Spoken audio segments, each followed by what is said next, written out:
بخاری شریف، مسلم شریف، ترمذی شریف، 3 کتب سے میں حوالہ دے رہا ہوں۔ ایک دن حضور فرمانے لگے، او میرے صحابہ، فجر کی نماز پڑھنے کے بعد نا، انداز دیکھیے حضور کا، سمجھانے کا بھی انداز ہے نا، او میرے صحابہ، او میرے غلاموں، فجر کی نماز پڑھ کے چلے نہ جایا کرو، کچھ دیر رہا کرو، کچھ دیر مسجد میں، میرے ساتھ ساتھ رہنا، کچھ دیر مسجد میں۔ وہ حضرات جو مسجد فوراً بھاگ جاتے ہیں وہ ذرا توجہ فرمائیں، فجر کی نماز پڑھنے کے بعد کچھ دیر مسجد میں۔ صحابہ کا شوق تھا، پوچھنے لگے یا رسول اللہ مسجد میں رہیں تو کرنا کیا ہے اور ہوگا کیا؟ حضور فرمانے لگے فجر کی نماز کے بعد تم تسبیح و تحلیل کرنا شروع کرو، درود و سلام کی محفل سے جاؤ، قرآن مجید کی تلاوت کرو یہاں تک کہ سورج نکل آئے، پھر تم چاشت پڑھو، 2 نفل چاشت پڑھو، پھر کچھ دیر بیٹھو یہاں تک کہ اشراق کا ٹائم ہو جائے، اور پھر تم اشراق کے 2 نوافل پڑھو، 4 نوافل پڑھو، رب تعالیٰ تمہیں 2 حج 2 عمرے کا ثواب عطا فرمائے گا۔ کتنے عمرے؟ کتنے حج؟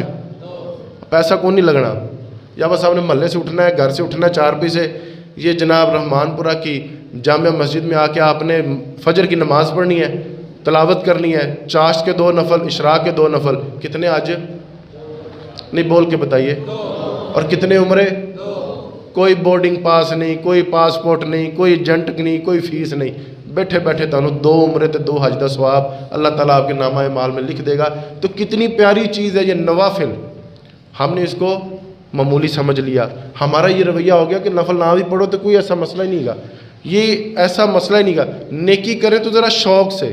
آج ہمارا موضوع ہے کہ کچھ چیزیں ضرورت ہوتی ہیں، کچھ چیزیں شوق سے کرنی چاہیے، تو نوافل شوق والا کام ہے، نوافل شوق والا کام ہے۔ ہمارے ہاں ایک بڑا مسئلہ ہوا ہے، آپ نے اکثر پوسٹروں پہ، اکثر فلیکسوں پہ لکھا ہوگا فلاں فلاں محفل بعد نماز عشاء، یعنی کہ یہ ابھی شب برات کی محفل آئے گی تو پوسٹر کے نیچے لکھا جائے گا محفل شب برات بعد نماز عشاء۔ اب آپ نے مجھے دیانت داری سے، بڑے سچے دل سے آپ نے بتانا ہے نماز ضروری تھی کہ محفل؟ تو بعد نماز عشاء کا کیا مطلب ہوا؟ یہ سوکھا یہ مطلب ہے کہ نماز والا مشکل کام ہو گیا ہے، اب محفل والا سوکھا سوکھا کام رہ گیا، اب آ جاؤ۔ اس کا معنی کوئی نہیں، اس کا حسن کوئی نہیں۔ بندہ نماز پڑھے نا اور 3 گھنٹے محفل میں بیٹھا رہے، کیا فائدہ اس تقریر کا، کیا فائدہ ان نعتوں کا، کیا فائدہ اس تلاوت کا کہ نماز تو آپ نے پڑھی کوئی نہیں، اور آپ آ کے اور فرنٹ سیٹ پہ اور اسٹیج کے پاس آ کے بیٹھ گئے ہیں تاکہ لوگ آپ کو بیٹھے جی حاجی صاحب بھی آئے نے، تو فلانا بھائی بھی آیا، تو فلانا بھائی بھی، تو بھائی سے پوچھو نماز ہی پڑھی ہے کہ کوئی نہیں۔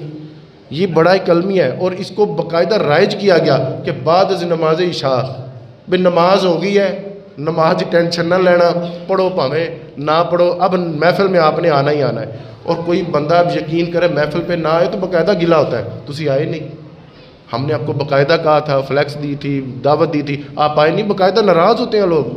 لیکن نماز کے لیے بھی کبھی ناراض ہوئے؟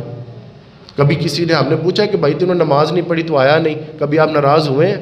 محفل کی تو آپ ناراض ہوئے، نماز کے لیے تو کبھی آپ ناراض نہیں ہوئے، جبکہ نماز تو فرض کام تھا، محفل ضروری تھا لیکن نماز سے زیادہ ضروری نہیں تھا۔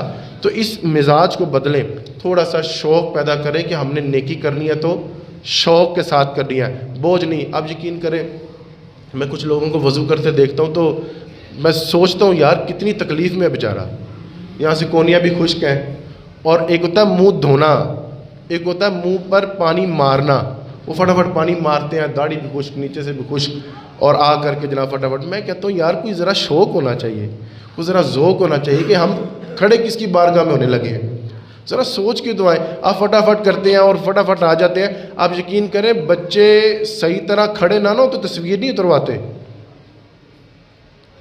تصویر میں آپ بالکل ٹینشن ہو کے اور سارا کچھ آپ کا بالکل صحیح ہو تو آپ تصویر اتروائیں گے، لیکن نماز میں سجدہ بھی فٹافٹ، رکوع بھی فٹافٹ، قیام بھی فٹافٹ، اور جے اسلام پھیرا اور جوتی پکڑی اور فٹافٹ بھاگ گئے۔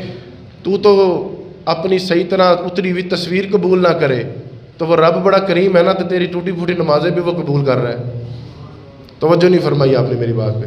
تو اپنی صحیح طرح سے اتری ہوئی تصویر، تیری ایک آنکھ بند ہے، ہم کہتے ہیں فٹافٹ ڈیلیٹ کرو، نہیں اتارو، ایسے ہی ہوتا ہے۔ کبھی ہم نے کہا ہے کہ یار میرے گریبان کے بٹن کھلے رہ گئے تھے میں دوبارہ نماز پڑھوں. یہ مزاج ہم نے کبھی نہیں بنایا. ہم نے مزاج تصویروں والا بنایا. میں کہتا ہوں یار آپ اتنی دیر تو رکوع میں کھڑے ہوں رکوع میں کہ جتنی دیر میں آپ ایک تصویر بنواتے ہیں اتنا تو آپ ٹائم دیں.